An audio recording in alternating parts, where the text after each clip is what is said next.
Welcome to KTN Prime on this day, the 27th of August 2012. The day Mombasa County exploded into fresh chaos that now threatened to degenerate into sectarian conflict, with looting of property, flying bullets and burning of premises coming even as the embers are yet to die down in Tana River, Mandera and Wajir. We ask, do Mombasa residents really need the kind of violence that they have now brought on themselves? Indeed, the police will come down with their instruments of coercion.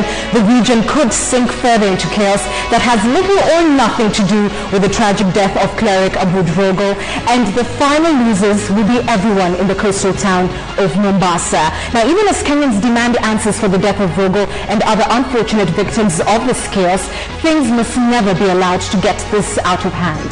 Well, this is your independent and authoritative news channel, KTN. I am Ann Kiguta. And I'm Eric Latif. Let's take a look at the headlines.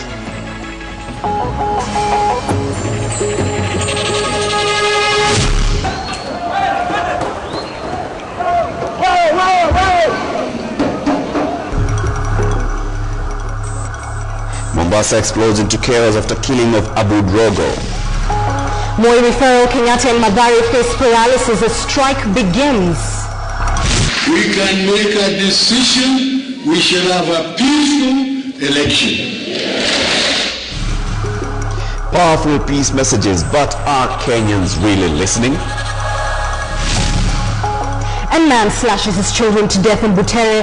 What's going on?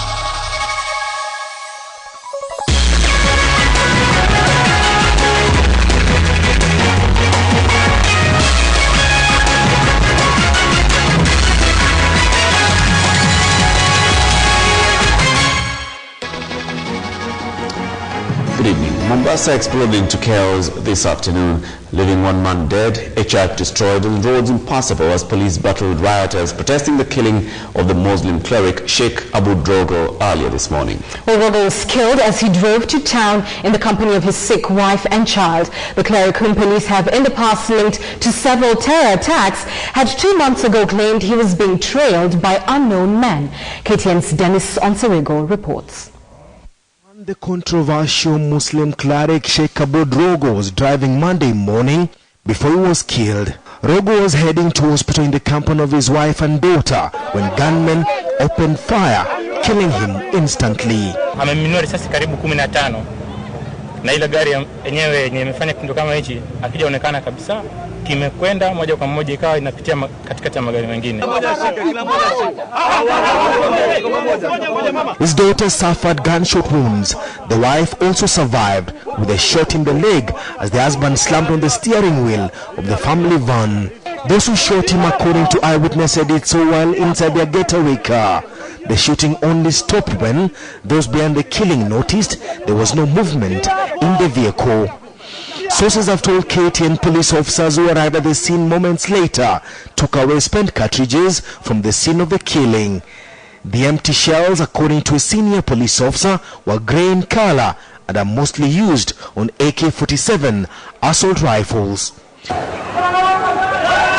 Moments after Drogo's body was laid to rest, Mombasa streets exploded into chaos. Angry residents engaging police officers in a fierce battle as some descended on business premises, destroying everything and anything they could come across. 2 churches were destroyed, so was a van in the morning riots. This woman says she was in the house when a rowdy mob came knocking. Wakati tumesikia wanataka kuweka petroli kwa nyumba ndio tulitoka, maana tulikuwa tungali ndani ya nyumba. Watoto walikuwa wameingia hata ndani ya vitanda kule. Sasa tulipoona wamepasua hii na jia wakasema kwamba leta petroli. She suffered cuts to her legs and face as she fled the angry mob that later turned on the church premises, setting it on fire. 2 churches were destroyed in the riots that lasted several hours. By the time the guns fell silent, 1 person was dead and several others injured. Back in Nairobi, the human rights watchdog, the Kenyan National Commission on Human Rights, was pointing fingers at the police force and demanding answers. The 2 gentlemen came to us. They reported as follows, that there were allegations of threats, and they were claiming that they had been followed by 8 men whom they suspected to be police officers. He spoke to Mr. Rogo, Abud Rogo, and he very categorically stated that there had been an attempt, a public attempt to abduct them. Habari kutoka kwa ndugu zetu. Naogopa kuwataja jina lao. Waitwa Al-Shabaab. Rogo has been linked to several terrorism activities spanning years back. Rogo has been in and out of Kenyan prisons, with setting free in 2004 over the Kikambala bombing seen as a setback on Kenyan government's effort to stamp out terrorism. 27th of July was the last time Abdi Rogo was at the Kenyan National Commission on Human Rights Officers over threats on his life. Abdi Rogo never lived to follow up on those threats and a statement he had penned here. Benson Sarigo, KTN, Nairobi. Well, let's speak now to a reporter in Mombasa, John Juma. John, good evening. If you can hear me, why don't we begin with the situation as it stands right now? Thank you very much, Annie Kiguta. The situation in Mombasa, tension is slowly calming down, but several business premises remain closed because people fear that there could be more attacks probably in the night. I beg your pardon. And Christian leaders from Mombasa, going by the name Leadership of Mombasa Forum, called a press conference and really condemned the attacks, particularly the attacks targeting churches, claiming that such kind of attacks may result into sectarian conflict in this region, which is not good for the cohesion that is needed. At this moment, we can say that we can't actually ascertain the total number of people injured because no police officers have not given us the figures, neither any information from the Red Cross or other organs. But we realized as KTN, we identified some 3 people with serious injuries and 1 body in near Ronald Ngala Primary School. Back to you, Anne. All right, so just before we let you go, what have police said concretely about the killing of Rogo? We've heard the accusations from the Human Rights Forum pointing a finger at the police. What are the police saying about this killing? Up to this moment, we've not gotten any communication from the police department in relation to Abu Rogo's death. And maybe they'll give more comprehensive information tomorrow, as maybe if they did play a part or not. Right, we've talked about the concern for further violence and shops being closed. Could you tell us a little bit about the security situation there? Have police been deployed? What's it looking like? Throughout the day, we've seen lots of police officers patrolling streets in Mombasa and dispersing youth in different places. And we can say that situation is calm because walking in the streets, you realize that we have presence of police officers around. Yeah, that's what I can say in relation to that. All right, just before we let you go, I mean, we've seen a lot of troubles coming out of the coastal region this year, be it the Pwani Sea Kenya saga or many others. How do you think this situation compounds the general concern about what is happening at the Kenyan coast? Well, it sent chills down the spines of those who are living in coast, considering that once there are chaos, then the deaths are always reported, destruction of property, and I don't know, but probably the police need to, what do you say? Let us leave it to the police officers. Okay, thank you very much. Speaking to John Juma, he's our reporter in Mombasa, telling us that security is tight in the area following the protests that erupted in the wake of the killing of the radical Muslim cleric Abud Rogo. Let's move over to Eric Latif now with more on the same story. Eric. Thank you, Anne. He's a Muslim cleric, radical, suspected terrorist. These are some of the titles Abud Rogo, a man who had several run-ins with the law, was tagged with. Rogo first came under the radar of the security agents after the 2002 Kikambala bombings. His profile after that is a tale of arrests, acquittals, and numerous alleged crimes. Here is KTN's Edith Kimani with a look at the man now the late Abu Drogo. Details of Abu Drogo's beginnings are scarce. Not much is known about his earlier years until around 2002, when he first hit the headlines in a big way. Sheikh Abu Drogo, a controversial Muslim cleric, was adversely named in the bomb attack that killed 10 Kenyans and 3 Israeli nationals at the Paradise Hotel in Mombasa. Drogo was charged with murder. After 2 years in remand, however, he was eventually, in June 2005, acquitted of all charges. This was to be one of many confrontations that Drogo would have with the law. Over the years, a lot of doubt was cast over his preachings. Reports emerged from various quarters that he was a radical, using religion to allegedly recruit members of the Al-Shabaab militia. One UN report claimed Drogo was helping obtain funding for Al-Shabaab to get new members. The United States government was to later place Drogo on a sanctions list for apparently engaging in acts that threatened peace and stability in Somalia. It was in 2010, however, that Drogo found himself behind bars again. Drogo was arrested in Kilifi by anti-terrorist police and charged with engaging in an organized criminal activity by being a member of the Al-Shabaab. Drogo's membership to the ragtag militia was also connected to a blast in Nairobi 2 days earlier that killed 3 people. He was eventually released and cleared of these charges, only to be arrested again in January this year.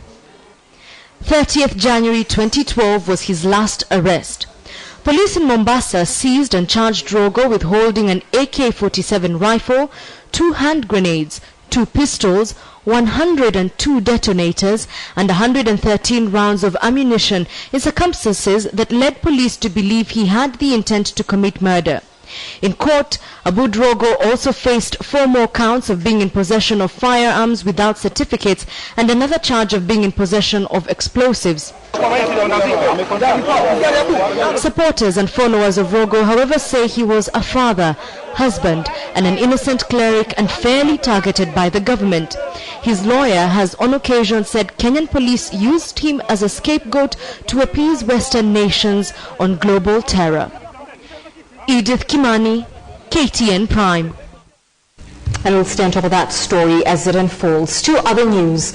The 2 national referral hospitals face a crushing paralysis as Kenyatta National Hospital doctors and Moi Referral Hospital nurses down their tools again over unfulfilled promises. The Mathare Hospital in Nairobi has also been affected, even though the Kenya medical practitioners, pharmacists and dentist unions say that they have agreed a skeleton staff of doctors will remain on standby to handle serious medical emergencies. Here is KTN's Mercy Kandia with the report. They blocked the roads as they made their way through the busy streets of Eldoret. Nurses at the Moi Teaching and Referral Hospital opening the week with a strike. Ni kwa nini wengine wanapata milioni 1 kama mshahara? Na wanasema hiyo ni peanuts? Na wanataka waongezewe? Na sisi tunapata shilingi 14,000. Hiyo ni haki. They vowed not to return to work until the government heeds to their grievances that include the promotion of nurses, approving of their call allowances, and for the Kenyatta National Hospital and the MTRH to be rated as the highest organ in the health sector. There shall be no return to work until the Nairobi government comes down here with a check of 1.3 billion to offset the hospital deficit that is hampering the hospital from carrying out its mandate. The nurses have blocked the main highway. The motorists are inconvenienced for only a short while, but those who will be inconvenienced even more if the strike goes on are the patients. Patients were caught unawares. Angelina Ayero, a patient from Kakamega who was scheduled for an X-ray today, tells us she cannot afford to travel back without treatment. Hata nimenunua dawa ya kuosha tumbo kwa hiyo 3 days. Ndio nifanyiwe hiyo X-ray. Nimetumia 1700 kununua hiyo dawa. Na siku 3 sijakula chochote. A few meters away is another patient. He too is stranded as a result of the strike. Sijajua kama nitatibiwa ama bado nitarudi tu nyumbani namna hii nikiumia. At the same time, in Nairobi, doctors in training at the Kenyatta National Hospital have also gone on strike. They say the government has not fulfilled the return to work agreement signed last year. They term themselves as slaves, saying that they work with no pay and are denied promotion. It was the same story at the Mathare Hospital. I want to make it very clear that you're not going to sign another return to work formula on a previous return to work formula. This strike is a strike of implementation. These issues must be implemented. Medical Services Minister Professor Anyang' Nyong'o had last week said that his ministry will be in talks with the Ministry of Finance this week to look into the matter. The issue of the registrars who are doctors working as they continue studying has been a thorny one between doctors and the government, as the doctors say they work long hours with no pay or allowances. Mercy Kandie, KTN, in the county of Uasin Gishu. And of course, you will recall that this is not the first time that medics are going on strike. Just late last year, they had downed their tools, they had agreed on a return to work formula, and that's what they're complaining about, not being implemented. But they're on strike again, and that is a topic of our big question tonight, which we're asking you, do you support the strike by the doctors and nurses this time around? Please send us your yes or no response with a short comment to the number 8040. The number again is 8040. Remember to tell us where you are texting in from and your name, and we'll be sampling some of your comments along this bulletin and give you the poll result at the very end. Well, the highest-ranking leaders of the three arms of government in Kenya have promised Kenyans that they will do all in their power to ensure a peaceful election and political transition come 2013. The first National Peace Conference for Peaceful Polls, at that conference, President Mwai Kibaki challenged voters to ensure that the 2013 election will be a remarkable poll. A combined force of top national leaders converged at the Bomas of Kenya for what they hope to be the most powerful message ever to help Kenya avoid a repeat of the post-election violence. That elections themselves do not cause violence, but the process of competing for political power often exacerbates existing tensions, which then stimulate escalation of violence. They delivered messages which appeared directed at each other right there in the room, as nearly the entire range of Kenya's political and ethnic diversity was represented in the hall. We can make a decision. We shall have a peaceful election.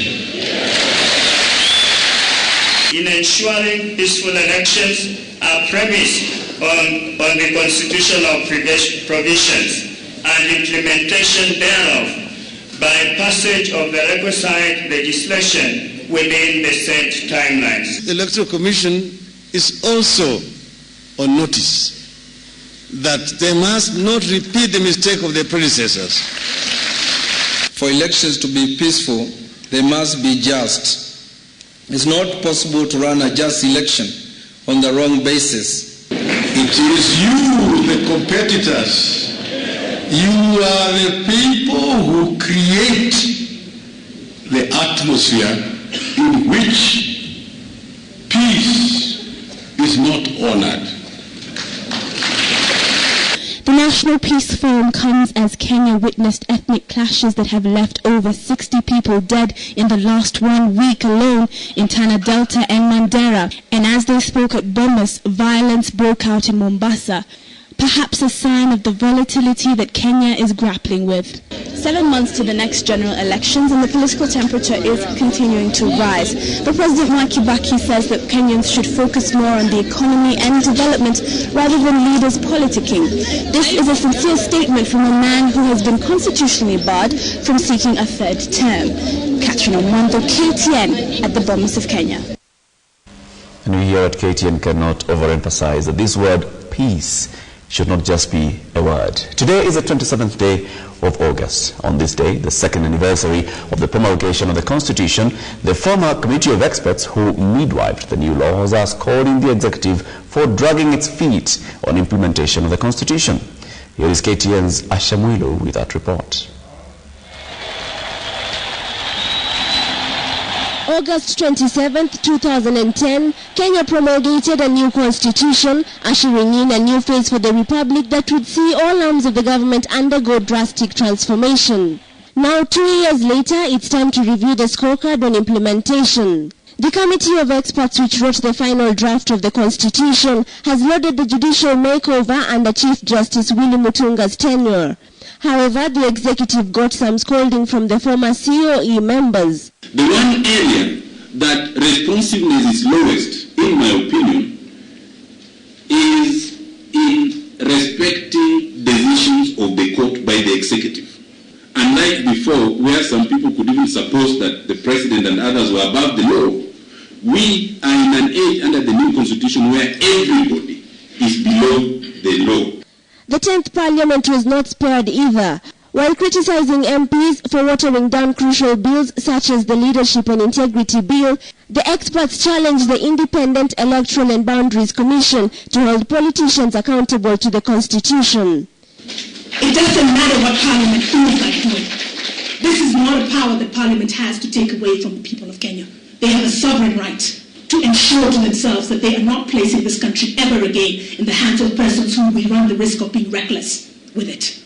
It's not an accident that we devoted the entire chapter on the issues of integrity. Because studies showed Kenya and many other countries, where have we gone wrong since independence? Where have we failed? It all led to lack of integrity. The electoral body was also urged to ensure that Kenya holds transparent elections to avert possible clashes in volatile areas. IEBC needs to demonstrate or portray itself as a credible agency or a credible election management body. The IEBC on its part threw a curveball, saying that political parties will play a crucial role in the next elections by vetting aspirants before nominating them for elective posts. Ashamulu, KTN Prime. The impasse over the nominations to the National Police Service Commission may have come to an end after President Mwai Kibaki and Prime Minister Raila Odinga agreed on a new list of nominees. It is expected that this will finally set the pace for the appointment of the Inspector General of Police. KTN's Aruna Cheng with the details. Efforts to have for the first time an Inspector General of Police as stipulated in the new constitution has received a boost after Prime Minister Raila Odinga announced that he has agreed with the President on a new list of nominees to the National Police Service Commission. Prime Minister Raila Odinga has announced that a new list of nominees for the Commission will be forwarded to Parliament before the end of this week. It was an issue of names, and the names that went to Parliament have been rejected by Parliament, and we have already more or less submitted other fresh names. The PM says internal differences that had blocked the creation of the commission has since been addressed. An earlier list forwarded to Parliament was rejected on the floor of the House after Raila disowned it, saying he was not consulted. The Constitution requires that a new Inspector General of Police be in place by Monday the 27th of August, a deadline they have just missed. This means Police Commissioner Matthew Itere is now in office illegally, and anything he does or says could be challenged in court. Raila was speaking when he led a group of former torture victims in a tour of the infamous Nyayo House torture dungeons, where he was also tortured to mark the second anniversary of the promulgation of the new constitution. It's a horseshoe arrangement there. There are about 20 or 25 men looking at you. Then they will tell you, please don't, we are human beings like you. When Julian Yona said when he saw them, he thought that they were men from the moon. He declared the Nyayo torture chambers will be transformed into a monument of shame and open to members of the public after the order is gazetted. Aaron Ocheng, KTN Prime. Let's now remind you our big question this evening. We're asking you, do you support the strike by doctors and nurses this time round? A number of SMSs coming in already on the number 8040 something. Some of them from Kikuyu. Bishop Kabugi says, no, Kenyans are poor. The rich do not go to the government hospitals. The poor will suffer. Yes. Doctors and nurses really work extra hard to save lives, working overtime without considering weekends and public holidays, but are paid very little, such that can't qualify as peanuts. Bob Ngashi, you're writing from Webuye. Thank you for your text messages. Keep them coming in on the number 8040. Well, indeed, you are watching KTN Prime, and just ahead we have 3 ladies who have already declared that they want to be president of Kenya. We have Charity Ngilu, Martha Karua, and Kingo Kamenchu. Question is Kenya ready for a woman president? On tonight's Spotlight segment.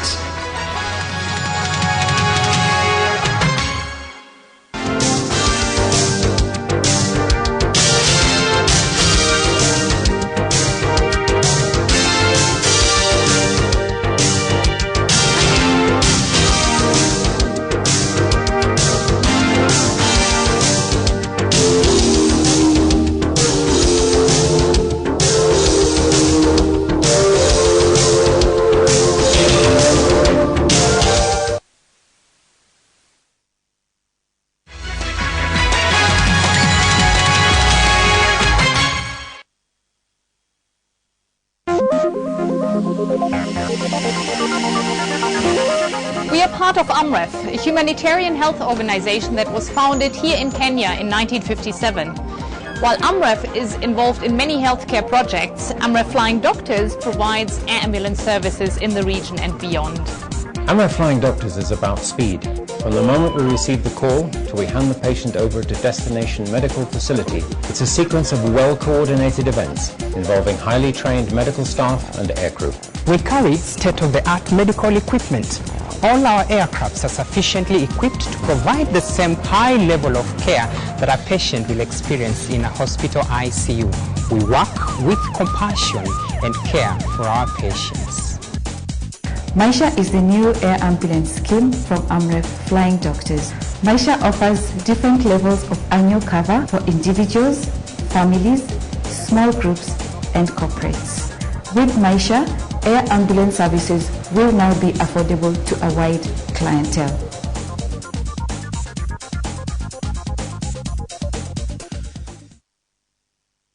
Oh, my angel! It's been so long since I've heard you sing. Oh, she can't. She's got a cold again. Well, I'm sure you're taking proper care of her hygiene. Yes, I use antiseptic liquid in her bath water. Oh, that's smart. But germs are also getting smarter, and your protection is still the same. So what's better? This. Lifebuoy? Advanced Lifebuoy. While bathing, it gives better germ protection than antiseptic liquid. 10 infection-causing germs, 1 advanced protection. Lifebuoy. African dishes in association with Golden Fry. Pan-fried fish. Ingredients: 1 kilogram fish fillet, 1 cup all-purpose flour, salt and pepper to taste, lemon wedges, golden fry oil for frying. Directions: in a deep frying pan, pour about 1 inch of golden fry oil and heat it. Slice the fish into thin pieces, not too thin. In a mixing bowl, mix the all-purpose flour, salt, and pepper. Coat evenly the fish fillet pieces in the flour mixture. Fry the fish a piece or 2 at a time, depending on the size of your pan, for 4 to 5 minutes on each side or until golden brown. Remove and drain on a paper towel. Serve with tartar sauce and lemon wedges. Golden Fry. Fries more, lasts longer.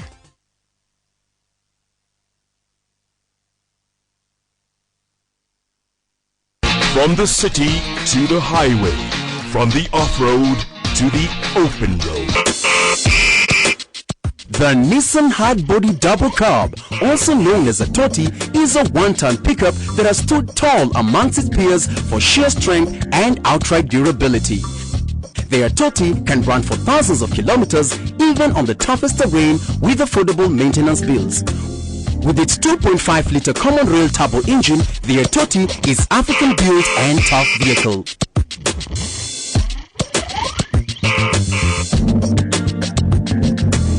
Nani kama Nissan?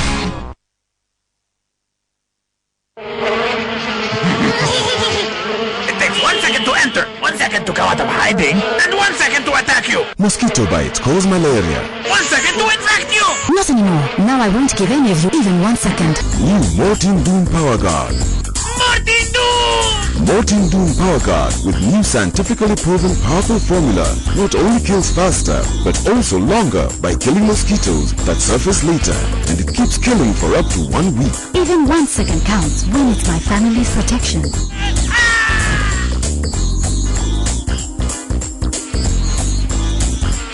Come on, they're asleep. New Bulletin Power Guard. Nothing kills faster and keeps killing for longer. Martha gets up early for another working day. Nakama Tony, she has to make her way. Huko Kisumu, the nets are almost ready. Kazi Kwenye Lines is going real steady. Now huko Pwani, there's business to be done, both for Mama Amina and for John. Ingawaji wakati mwingine, things don't always work out the way we want them to. Tunajua just how hard it is to work in the dark of night. But the future's looking brighter, of that you can be sure. Popote ulipo nchini Kenya na chochote ufanyacho, you can be sure Kenya Power is there. Working hard, just like you. Kenyans supply the energy. We supply the power.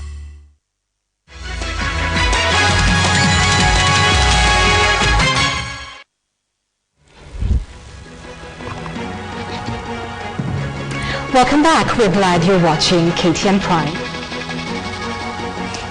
A Butere man slashed to death his infant daughter and left another daughter and grandmother with serious cuts in an attack that has shocked Matende village. This and other stories with Malaki Villa.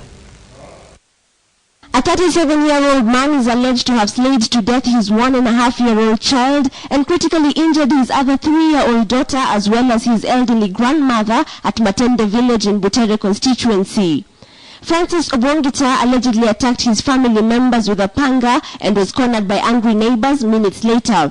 He was saved from lynching by the area sub-chief. Meanwhile, the family of the late veteran politician Martin Shikuku has set the 1st of September as his burial date. A requiem mass will be held Tuesday at the Holy Family Basilica in Nairobi, and viewing of the body at Uhuru Park, respecting his wish not to be taken to church. Elsewhere, in Nairobi's Eastlands area, matatu operators took to the streets protesting what they claimed to be harassment by members of the outlawed Mungiki sect. The protesters claimed that Mungiki has been demanding 200 shillings daily from each matatu operating the 19 and 17A routes. In Nyeri, former Prime Minister's aide Miguna received a hero's welcome from residents of Nyeri and Karatina towns. Miguna, who is on a countrywide tour to market his controversial book, Peeling Back the Mask, has had 2 altercations with rowdy youth in Kisumu and Mombasa. Water Minister Charity Ngilu has entered the ring once again to fight for the presidency of Kenya. She joins fellow prominent female politician Martha Karua in facing off with a long line of men. But is Kenya ready for a female president? Here's KTN's Aruna Cheng with this week's edition of Spotlight 2012.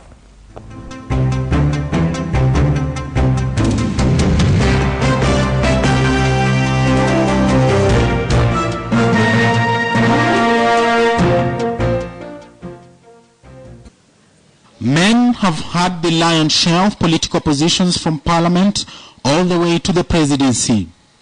But the constitution, due to the 2/3 gender rule, guarantees women more places in representation and leadership.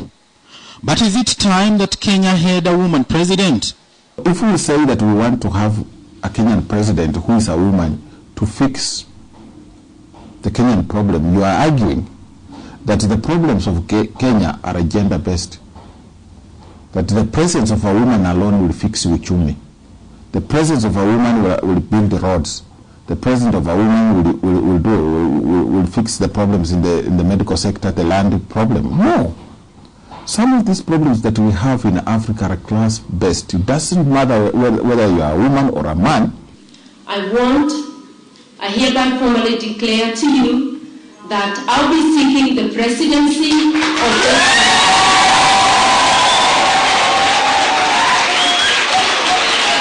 I've stuck to the Lord and I'll be in line. Kwa hivyo nataka kusema hapa, waache visa na mimi. Nimesema mwaka huu nitaomba kiti ya urais. NARC Kenya's Martha Karua and Charity Ngilu of NARC are perhaps the only women in the current parliament who have given it a thought to go for the top post. Ngilu tried once in 1997 but did not get it, while Martha Karua is giving it a shot for the first time in 2013 general election. Ngilu has declared again in the last few weeks that she is in the race to State House. Karua is already on a full-fledged campaign popularizing her candidature and her NARC Kenya party. She is seen by many as tough, in fact, earning a nickname of the Iron Lady of Kenyan politics. She is daring and eloquent, but can the toughness of a woman be enough to penetrate the male-dominated political arena? Kenyan people are ready to vote in a woman. I think they can. But they will not vote in a woman whose agenda is to fight men. Because that has been the wrong thing in the campaign again by many women, including senators. They will never attack women from the neck upwards. I will tell you why. They can't handle our wisdom. They can't deal with our brains. Man, like it or not, we are smarter. The Constitution now provides that not more than 2/3 of the members of the elective or appointive bodies should be of the same gender. This clause prevents the Kenyan Parliament, for instance, from having only men and ensures that women are represented throughout government. Kazi ya uongozi si vita. Wanasema wanawake ni vita sex. Lakini kwenda parliament si kwenda kupigana vita. Kwenda parliament ni kwenda kutetea wananchi na kusema mahitaji ya wananchi. According to a survey by Infotrack Harris, 48% of Kenyans indicated willingness to elect a woman as the country's 4th president. A further 63% said they would elect a woman for the position of a governor. In general, an impressive 8 in every 10 Kenyans would vote for a woman if they contested for various elective positions in the forthcoming general election. According to the poll, Martha Karua emerged as the most influential female politician over the past year. For Martha, still, she will make a good president, but still she has to build up her popularity within, first in where she's coming from, like Central Province, and then she goes out. And then number two, she must have partners to work with. She should not work alone. Yeah, right now she's also working alone. That one will play to her disadvantage. Africa has only had one elected female president, and should Kenya's next president be of a female gender, then history would have been written. Aaron Ocheng, KTN, Spotlight 2012.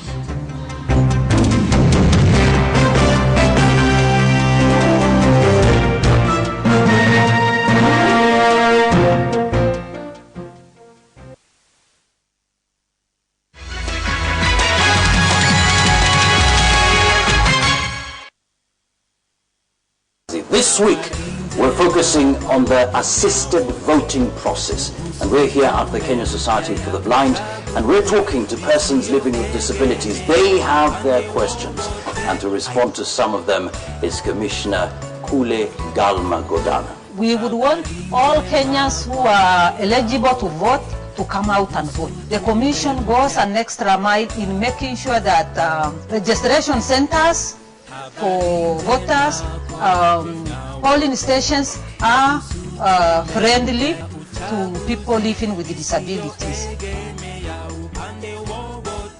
IEBC, your vote, your future.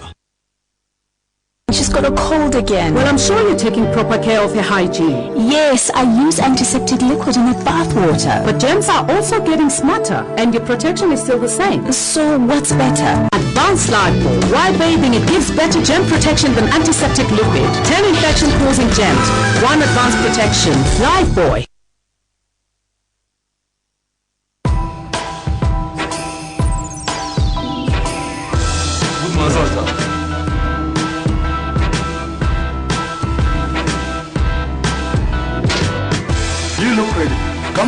smooth skin that gives you confidence. Start your day with Gillette Mac 3.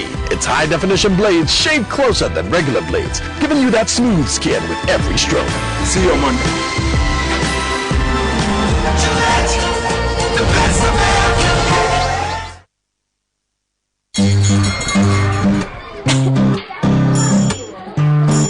Every day our hands pick and transfer germs from different surfaces to us. Even hands that look clean can have lots of unseen germs. Kids, go wash your hands now. And because soaps are usually shared by more than one person, they can become dirty, leading to multiple germ transfer. That's why I prefer to use Dettol Liquid Hand Wash. Every drop is pure because it's untouched by other hands. Dettol Liquid Hand Wash gives 10 times more protection against germs that cause diarrhea and other infectious diseases, leaving hands hygienically clean. For a healthy family, use Dettol Antibacterial Hand Wash. Dettol, endorsed by the Kenyan Medical Association. Be 100% sure. We believe anything is possible. We see and exploit opportunities where others see impossibilities. We take risks and we are focused. We know that nothing is unrealistic. We create, we learn, we grow. We hold the East African dream. Starting this September, only on KTN.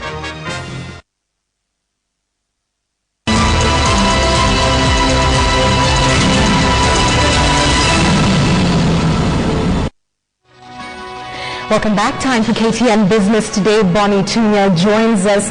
Bonnie, good to see you. What's coming up? Well, good to see you too. And finally, the insurance industry in Kenya is making money. Details coming up in business.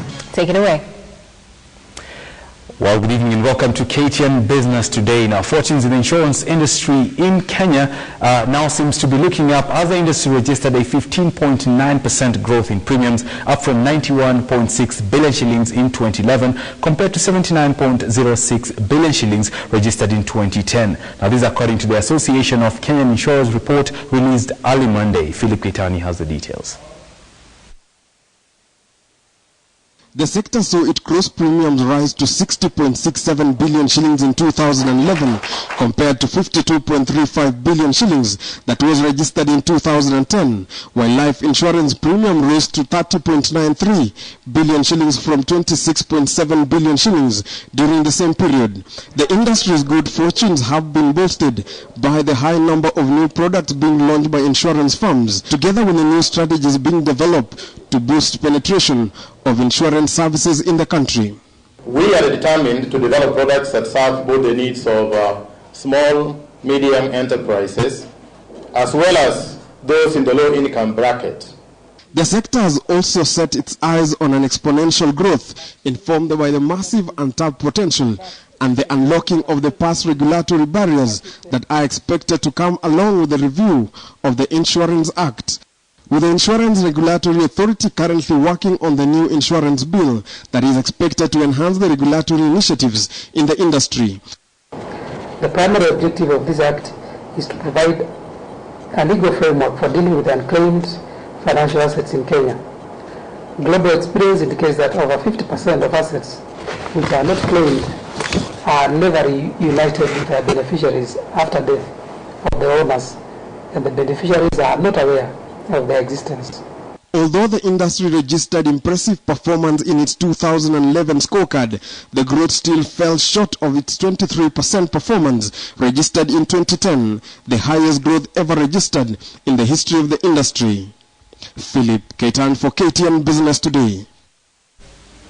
Moving on, the world's top business leaders now see technology as a key determinant of organization success and a factor of production they must give more attention so as to stay ahead of competition. Now, according to the survey by global technology giant IBM, says technology has become so central to the competitiveness of modern organizations, including national economies, that most business leaders now consider it the #1 growth driver. Now, according to people and market, more than people and market factors. Now, out of 1,700 709 chief executives interviewed in more than 60 countries, including Kenya.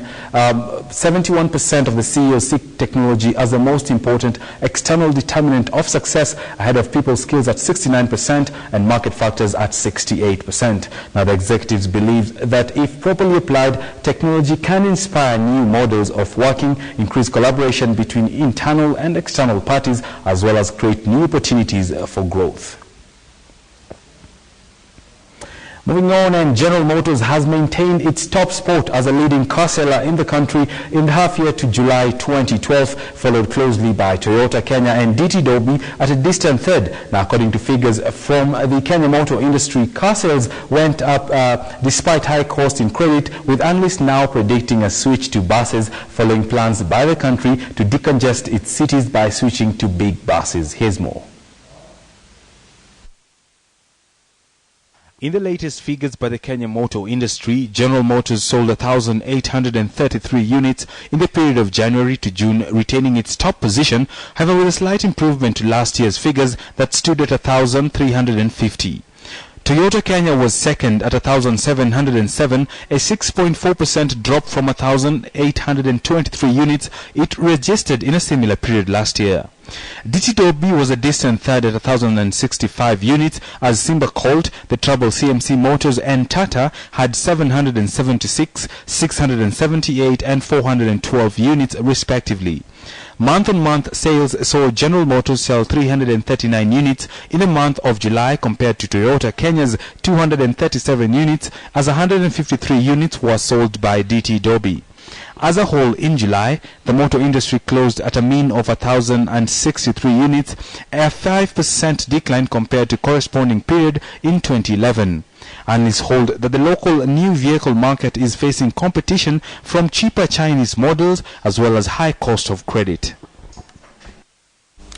Now, a group of local investors have broken ground for a golf park project development in the Mount Kenya region. The investors, together with a consortium of professionals in the building and construction industry, are putting up the project at a cost of 5 billion Kenya shillings. Now, aptly named the Mount Kenya Holiday Homes, the investors expect it to add impetus to the Mount Kenya tourism circuit that remains less exploited. The project, according to the design brief, will consist of a 9-hole golf course around the 123-acre complex and a feature, among others, 95 holiday homes. The project is expected to be complete in the next 3 years. Now, further afield, the share price of Samsung Electronics dropped more than 7% in early trading Monday morning, as investors had their first opportunity to react to Friday's more than 1 billion decision against the Korean electronics giant by a California court. For infringing on Apple's patents. Now, Samsung dropped 6.3% at the open of South Korea's Kospi index and was down 7% at noon in Seoul time. After dropping as much as 7.7%, the tumble erased a $12 billion from the company's market value Monday morning. Samsung is planning to appeal Friday's decision of a U.S. federal jury which awarded Apple a $1.5 billion copying and to look and feel of iPhone's iPad and design. The jury rejected Samsung's counterclaims against Apple. A senior Samsung executive told the Korea Times the decision was absolutely the worst scenario for them. The Friday decision could lead to the prohibition of sales in the U.S. of Samsung smartphone and computer tablets found to have violated Apple's patents. A hearing on the matter is scheduled for September 20th. Now, look at how your money is doing at the NSE, and as always here we like to look at how the Kenyan currency is holding against other world majors. Now, against the dollar, today the shilling was mean rated at 84.02, closer to our target of 83.50, but still so far as it bought at 83.95 and sold at 84.12. Now, against the pound, the shilling bought at 132.66 and was sold at 132.99, while against the euro, the shilling was bought at 104.91 and sold at 105.18. Here are some other figures from the NSE.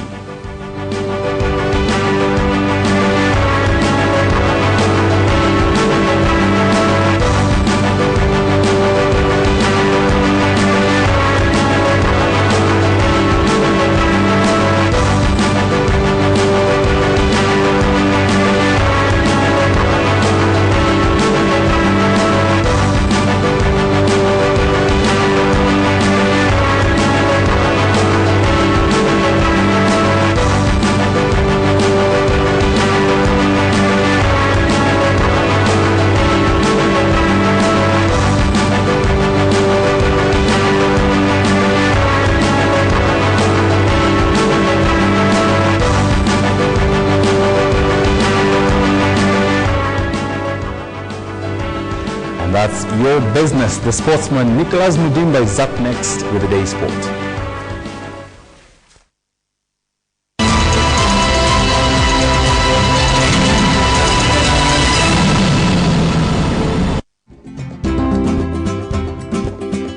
As Kenya continues to develop at the county level, you are more and more interested in the stories and issues that touch on your county.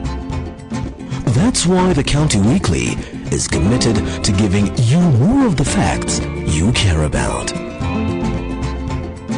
Facts about your county, your stories, your issues, your county. County Weekly. It's new, it's fresh, it's relevant. Get your copy today. The new constitution means life to me. It is my life and it is everything. As a person with disability, the constitution has brought me to the limelight. Kenya's new constitution, Kenya's lifeline.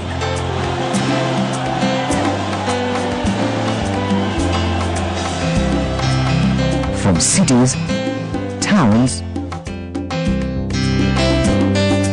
highlands, arid and semi-arid regions. A promise of a brighter future in a beautiful country, Kenya.